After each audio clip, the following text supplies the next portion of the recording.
بسم اللہ الرحمن الرحیم۔ السلام علیکم۔ ابن عباس رضی اللہ تعالیٰ عنہ سے نقل کیا گیا کہ حضرت حسن رضی اللہ تعالیٰ عنہ، حضرت حسین رضی اللہ تعالیٰ عنہ ایک مرتبہ بہت بیمار ہو گئے تو حضرت علی رضی اللہ تعالیٰ عنہ اور حضرت فاطمہ رضی اللہ تعالیٰ عنہا نظر منت مانی کہ اگر یہ تندرست ہو جائیں تو شکرانہ کے طور پر 3 روزے دونوں حضرات رکھیں گے۔ اللہ تعالیٰ شانہ کے فضل سے صاحبزادوں کو صحت ہو گئی۔ ان حضرات نے شکرانے کے روزے رکھنے شروع فرما دیے، مگر گھر میں نہ سحر کے لیے کچھ تھا نہ افطار کے لیے۔ فاقہ پر روزہ شروع کر دیا۔ صبح کو حضرت علی کرم اللہ وجہہ ایک یہودی کے پاس تشریف لے گئے جس کا نام شمعون تھا کہ اگر تو کچھ اون دھاگا بنانے کے لیے اجرت پر دے دے تو محمد صلی اللہ علیہ وآلہ وسلم کی بیٹی اس کام کو کر دے گی۔ اس نے اون کا ایک گٹھر 3 صاع جو کی اجرت طے کر کے دے دیا۔ حضرت فاطمہ رضی اللہ تعالی عنہا نے اس میں سے 1/3 کاتا اور 1 صاع جو کہ اجرت لے کر ان کو پیسا اور 5 نان اس کے تیار کیے، ایک اپنا میاں بیوی کا، 2 دونوں صاحبزادوں کے اور 1 باندی کا جس کا نام فضا تھا۔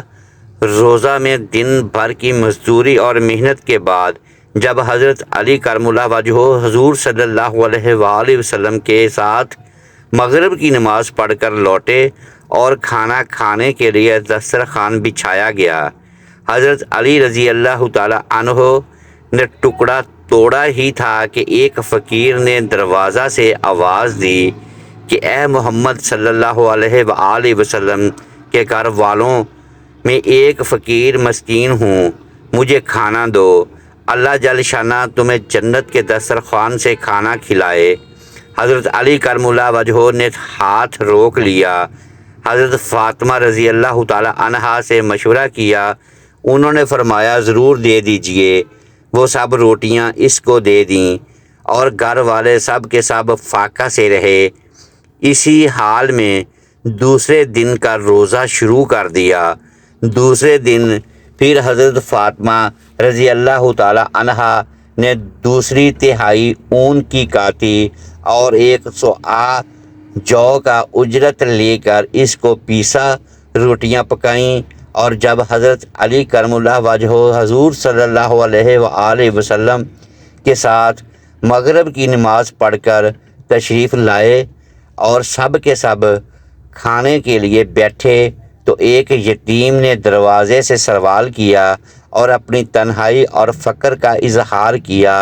ان حضرات نے اس دن کی روٹیاں اس کے حوالے کر دیں اور خود پانی پی کر تیسرے دن کا روزہ شروع کر دیا، اور صبح کو حضرت فاطمہ رضی اللہ تعالی عنہا نے اون کا باقی حصہ کاتا اور 1 صاع جو کا جو رہ گیا تھا وہ لے کر پیسا، روٹیاں پکائیں، اور مغرب کی نماز کے بعد جب کھانے بیٹھے تو ایک قیدی نے آ کر آواز دے دی اور اپنی سخت حاجت اور پریشانی کا اظہار کیا۔